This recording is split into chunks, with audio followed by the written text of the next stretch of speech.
Rushikonda beach లో సిబ్బంది ఆందోళనకు దిగారు. 3 నెలల నుండి జీతాలు ఇవ్వడం లేదని ఆందోళనకు దిగారు లైఫ్ గార్డ్స్, సెక్యూరిటీ సిబ్బంది, టికెట్ కౌంటర్ సిబ్బంది. జీతాలు అడిగితే ఉద్యోగాలు తీసేస్తామంటూ అధికారులు హుకుం జారీ చేశారని బీచ్ సిబ్బంది ఆవేదన వ్యక్తం చేస్తున్నారు. ఎలా తినవుతారో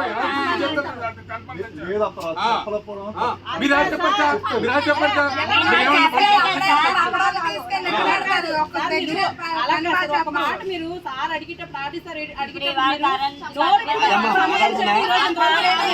మీరేం చెప్పాలి సార్? ఆ రోజు వాళ్ళు లేకపోతే మనం పని చేయలేము. ఈ రోజు వాళ్ళతో పని చేయించుకున్నాం. దీనిపై మరింత సమాచారం విశాఖ నుండి మా ప్రతినిధి నరేష్ అందిస్తారు. నరేష్,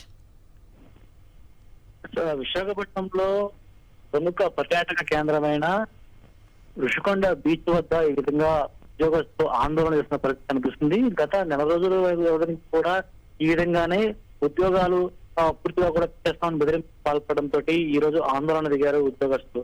సుమారు 3 నెలల నుంచి జీతాలు ఇవ్వడం లేదని ఆందోళన దిగారు లైఫ్ గార్డ్స్, అదేవిధంగా సెక్యూరిటీ సిబ్బంది, టికెట్ కౌంటర్ సిబ్బంది. మొత్తం 40 మంది వరకు కూడా ఉద్యోగులు విధులు బహిష్కరణ చేసి ఈ రోజు ఆందోళన దిగారు. అయితే జీతాల కోసం 3 నెలల నుంచి జీతాలు ఇవ్వడం లేదని అడిగితే అధికారులు తమను ఉద్యోగాలను తీసేస్తామని కూడా హుకుం జారీ చేశారని వారు ఆందోళన వ్యక్తం చేస్తున్నారు.